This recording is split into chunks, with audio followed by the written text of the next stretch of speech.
Yes, and I must thank you for the call this morning.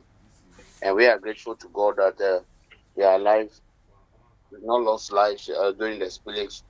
And we're also grateful to God that the water has receded now, and we are beginning to uh, resettle. And so, yeah, we are looking at resettlement issues for now.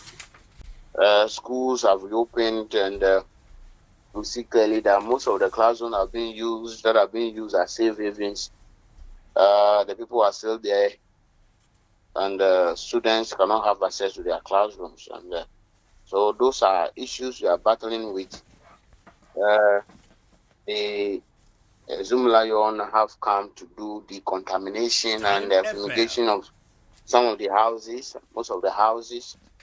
Um, Currently, the UN agency group are in town doing structural integrity assessment of the buildings Mm. for people to be able to move to those houses. We don't want a situation where, without that assessment, the people move to their houses and in the unfortunate event that something happens, the building collapsing and all that on people. Mm. We don't want that. So the government has sent a team working with the UN International Committee. They have come with an agency group there in town doing the structural integrity assessment of the buildings. Mm. You will also see that in the Mepe area, for instance, though the water has receded, water has collected in most of the places, those valleys Mm-hmm. through which the water came, the water has remained stagnant in those places. So the hydrological department of the Ministry of Works and Housing, they have also come in, and currently there's a team that is pumping the water out. Mm. Engineers and planners have also come in to drain, to channel, to maybe dig some channels for the water to pass through to the main source. Mm-hmm.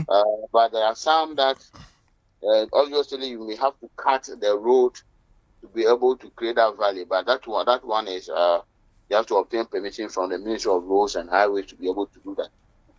In the interim, there's another suggestion. That's what we are doing currently. The water is being pumped out. Mm-hmm. So it started, and so that is what we're doing currently, and then doing relief administration as well. I see. What has happened to the displaced residents? In terms of relocation, people were making so many suggestions. So, for example, they must be relocated to Sagalemi housing project and so on and so forth. What so far has been done in terms of relocation?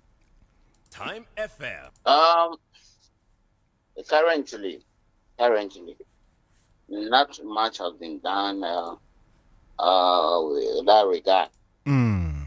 and uh, so we have some organizations coming to help. I think that First Sky Group, Mm-hmm. subsidiary of the First Sky Group, construction ambassadors, Okay. they are putting up some camps to Okay. be able to contain some of the affected persons in the interim. That project is ongoing; it's not completed yet, and I believe that within the next week or two, that project should be completed for now. Okay. And then we'll move some of the affected persons from the classroom to those places Mm. so that at least those classrooms should be available for our young ones to get back to school. Mm. Uh, I believe that once those things are done, uh, we may have a considerable number of people, affected persons, displaced persons going there for temporary. Mm. Once we look at ways to permanently settle people. Okay.